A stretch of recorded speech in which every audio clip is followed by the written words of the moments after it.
We've been going through the different types of polling that you can do, the methodology, the ways you can capture responses for a poll, for a survey. Core does all of it, from mail to automated to texting to live to panels to digital, online. There's many different ways that we capture responses for our clients. This video, we're going to go through live. I've got with me Abe, who is our data wizard, who still has the coolest title at Core, and I still am jealous. One of these days I'm going to steal it. But Abe, thanks for joining me.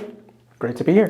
I'm Collin Corbett, and we're going to talk through the advantages, the disadvantages of live response gathering and things you should keep in mind when you're utilizing live response gathering. Abe, just for those who may not know, what are we talking about here with live response gathering?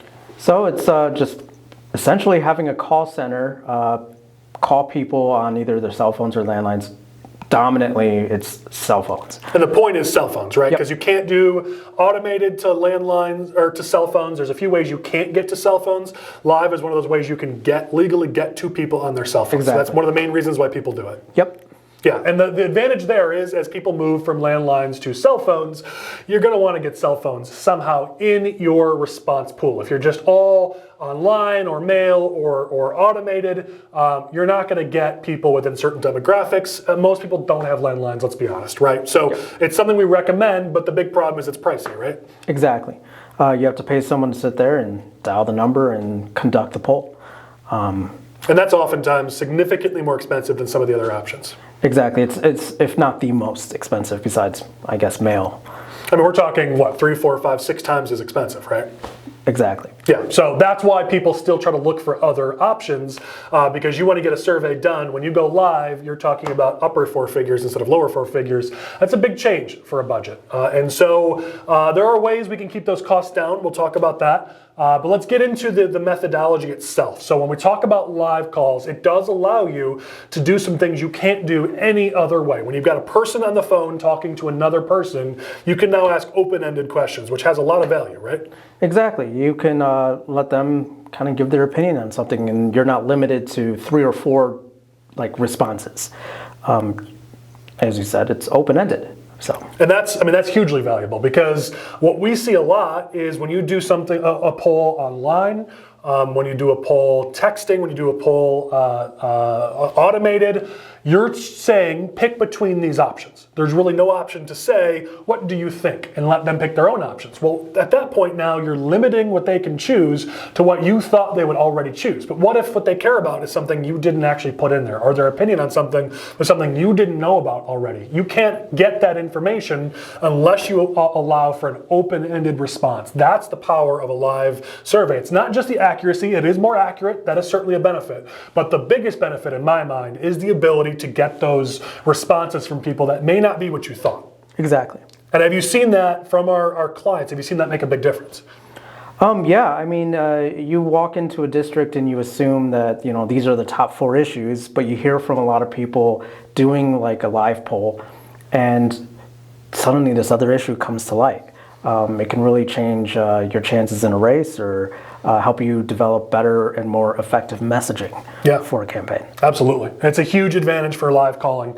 All right, other advantages that come with live calling. As we said, it's more accurate, right? What's the difference in accuracy from live calls versus some of the other options? So when you do a live call, you have that ability to confirm that they are the voter that you're trying to talk to. So for sure, like if I ask, hey, is this Collin? I'll know exactly what your age is based on your voter file, what your gender is, ethnicity, if that's something you're collecting. So you have that ability to confirm identity. And that certainly allows you to connect them directly to the voter file, which has a lot of benefits. It's not just benefits for accuracy, but now for follow-up. I know this person gave me specific feedback. When you're doing polling online, you can't do that match most of the time. When you're doing it via automated, you don't know who picked up the phone. When you do it via mail, you don't know who filled it out, who responded. And so one of the best things you get with live calling is the ability to do that respondent match, which is way more accurate and allows for follow-up. So that's a huge benefit. Exactly. All right, what other benefits come with live calls? What other things have you seen that are a benefit?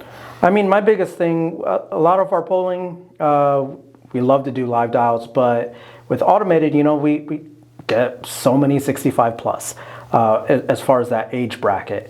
And it allows us to run a more accurate poll, and we're getting a better sample of those younger folks who just don't even know what a landline is anymore. So that's one of my favorite things about live dials, is that we can get the younger voices and to make sure that they're reflected in the results of any poll we conduct. And the thing is, our data experts, any data experts will weight survey results. So if we do it, let's say all automated, we'll take whatever responses we get from those younger demographics, we'll weight it, we'll make it work. But the thing is, when you have that high of a level of weighting, you're possibly skewing your results. Whereas if you're able to get the responses from each different demographic you're trying to target, every age demographic, every gender, every ideology, every ethnicity, now you're gonna have much less potential skew in your weightings. You're talking about significantly more accurate results. Exactly. Because every response gathering method that you use has some form of a skew. When you use mail, there are certain people who to get the mail and respond to mail more than others. When you use digital, you're going to get a certain crowd more than others. When you use automated, you're going to get more seniors. You're going to get fewer minorities. There are things that happen depending on which method you use that are going to skew the results. The great thing about live dials is you can make sure you're getting every demographic represented when you're gathering results. Yep. It's more expensive, but that's certainly a huge benefit you get from it. All right, any other advantages we haven't covered on live before we start talking about some of the disadvantages? I think we got most of it. Okay, so disadvantages, the obvious one is cost. I don't know if there are too many other disadvantages, but cost comes in as one of the biggest ones because it's significantly more expensive to have someone sit there and make those calls. Usually you're using a call center, as you said, which means they've got 20, 30, 50, 100 people making these phone calls. Yep. You've got drop off, you're paying for a lot there. What are things you've seen, tips that you can give that would help keep those costs down a bit? I mean, it all starts with the data. You want to make sure that any lists that you're using for those outbound dials are good numbers. So if you have a bad data provider or you're using an external list that you haven't really vetted or gone through yet, you'll save a lot of time by making sure that your numbers are good. That's a good one. And staying on the data point, if you're trying to target a specific demographic, let's say voters, then make sure you pull a list of registered voters or even more active voters, likely voters. The more targeted, the stronger that list is, the fewer drop-offs you'll have when they pick up the phone. And so try to make sure you're using a smart list. Now don't go too crazy with that. If you only call a list of likely voters, then you can't represent that that's a list of all voters or all the public. So be careful. If you narrow the scope of your list, you then have to be honest about that when you represent your results, that you only called that narrow subset. So you do have to be careful how narrow you go, but the more strategic and tight you can make that list, the more you're going to reduce that drop off and limit those extra costs. What else? What are other things you could do to keep the costs more reasonable? In addition to data, I would say making sure that the poll script is smooth, that the questions make sense with each other. I think that if you jump around too much or make things really long and drawn out, people will lose interest and you'll get a lot of drop off. Yeah, so keep the questions tight. Yep. And I like that idea of making sure everything kind of flows more smoothly. One of the hidden costs that people don't really realize in polling is the drop off. We can't count a response unless somebody makes it all the way to the end. Yep. And so if you've got people dropping off along the way, that's just a sunk cost because you're still paying for that discussion. You're still paying for those costs, but it's not a response that you get to use. So limiting that drop off is a huge thing to keep those costs down. Mm-hmm. What about poll script length? I'm sure that has an impact here. Yeah, if we've done really long polls and really short polls. Shorter is usually better, but obviously you're limiting how much data you can collect. So if you're wanting to ask a ton of different questions, you will see increased costs. Yeah, I mean, think about it. If you want to have a long discussion with voters, that's a focus group. Just do a focus group. You're going to keep your costs down. We've done, as you've said, we've done phone surveys at 30, 40. I think there was one we did that was almost 50 questions. So we've done it. It's possible. But your costs go up exponentially with the length of the script. And so one question doesn't just add X, it adds 2X or 3X onto the cost of your script because you're getting drop-off. From 8 questions to 10 questions to 20 questions, more people are going to drop off and they're not going to stick for the entire time. Those are those sunk costs that you're losing, that money that you're losing. So keeping that script tight. If you need 20 questions, then do 20 questions. But make sure if you only need 18, then just do 18. Adding 2 more on is going to make a significant change in that cost. Yep. So be smart about the length of the script. All right, what else? What other tips and tricks do you have for how people can keep the live dialing costs down? I mean, who they use to make those dials is really important, right? I mean, there are Yeah. different call centers have different ways they go about things, and we found some that are really efficient and effective. Yeah, so some call centers will charge you like by the minute. That's usually going to cost more because you're paying for everything.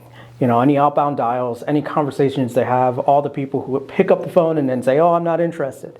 You're paying for every second that their callers are on the phone with people. And I'd imagine everything's about incentive in life and in business. Yep. When a call center is being paid by the minute, there's not that pressure to be as tight and as effective as possible. Whereas if they've quoted a project, now every extra minute they spend is coming out of their pockets, not yours. And so now they have an extra incentive to be efficient, be smart. So I think that's a great thing to be looking out for. Yeah, I know our partners that we work with for live dialing, we pay for full responses. So anyone who completed a poll, that's what we end up paying for. So that incentivizes their callers to make good phone calls. That's another thing to keep in mind with these calls is whoever's calling on your behalf, that's who represents you. Most of the time in your polls, you're not saying who you are, you're not saying who it's from, but people tend to figure it out. And so whoever you have make those dials, if they have accents that are hard to understand, if they're unprofessional on the phone, they're representing you, your organization, your campaign, whatever it might be, because people will figure out who's making those calls. And so you want to make sure you have people who are understandable, who are a little bit personable ideally, who can get people to complete those dials. That's why we like our partners and we like that they charge per complete because again, they're incentivized to have a good conversation with the voter, to actually engage them, to get them to participate. They have that incentive and it makes them be more effective and they're representing us and our clients. We want them to represent us well. So that's a great point. Okay, so benefits, advantages, disadvantages of live dials. Let's end on this. What polls make sense to use live dials for and what polls maybe don't make as much sense? What advice would you give on the types of polls that people take, that they should maybe look for the more expensive option versus the less expensive option? The first thing that comes to mind would be if it's a smaller municipality. When we've pulled school districts where there are only like 3,000 landlines available, it's very hard to get a solid sample to analyze any sort of results from if it's only 3,000 landlines. So sample size is one reason why you might go to a more expensive option because you need more numbers to dial. Okay, what else? Any poll where you're looking to be accurate in your representation of various demographics. As you said, it's a big plus, a big advantage for live dialing. Any poll where you know that you're going to need to hear the voices of those people who are 30 or younger. Yeah, so any poll, and I would even add on to that any poll you're going to release publicly, you want to have people, the ratio at this point is somewhere between 20 and 40%. We like 40%, where you get at least 40% from cell phones. The other 60% you could do online, you could do automated, there's other options for that other 60, but a minimum of 40, you can stretch that to 30 or 20 if you absolutely have to. But if you're going to take this public, the press is going to look at it, and if you don't have a good 40% from cell phones, they're rightfully so going to look at your results pretty skeptically. So if you're going to use these results in any way publicly, we suggest at least 40% of hitting cell phones. That can be texting and other methods, but live dialing is your best option there. But we'll talk about some of those other methods in future videos. What other reasons might people look to a live option over some of the others? Well, as you mentioned earlier, if you're trying to capture some open-ended questions, especially if that is like your goal from the start, live dial is the only way to go. Or I guess you could do online. There's a little bit online, but live dial is the best for that because you can answer. Because the thing people don't realize, you live in this world of your issues. When you ask a question, you already know the answer because this is your world. When you call average voter who's just making dinner or hanging out with a family, watching TV, and you say, "What do you think about X?" Oftentimes they don't know what X is. And so on a live dial, they can actually ask, what is that? You could prep the person who's giving that script to be able to answer a couple questions. Oh yeah, the debt ceiling is blank. Not everyone knows what that is right off the top of their heads. They don't know all your issues. On a live dial, you can actually give them that information. Or when you give them answer options, the live dialer can explain what those are. Because a lot of times people have questions. Well, I kind of feel like X. Where does that fit in your ratio? The live dialer can say, oh, that would be here, or that would be this answer. Whereas if it's just online or somewhere else, the respondent has to pick for themselves, and they might sometimes make mistakes. We've also seen on a question that has a double negative, where an issue is you're actually against something or you're for something that would repeal something. A lot of times we've seen that really confuse respondents. It shouldn't. But when you have something where there's a double negative situation, their answer options, they get confused because support means oppose, oppose means support. We've seen that a lot of times in an option where they can't speak to somebody, where they struggle with that. Whereas if they can speak to the live dialer, they can explain that situation and get you an actual solid response. So that, I think those are other reasons why you might look to live dials over some of the other options, right? Exactly. All right, anything else you want to cover on live dialing, what people should think about, benefits, ways it can be useful, anything else we should cover? No, I think we got most of it. Okay. We're going to cover some of the other methods in future months, but here we wanted to cover those live dials, the value of live dials. We've seen a lot of people moving more in this direction. Again, there are ways that we can help keep your budget down. We do that for a lot of our clients. Give Abe a call. He's always around to help make sure you get your data that's scientifically accurate and within budget and on time is what Abe makes sure happens for all of our clients. As I said, we'll cover some of the other methods in future videos, but we really do encourage, as you're looking at your polling, as you're looking at your survey work, to start to expand into some of the other methodologies. Whether it's live or texting or online, there's a lot of options, but we're finding that each option has its own benefits and its own disadvantages.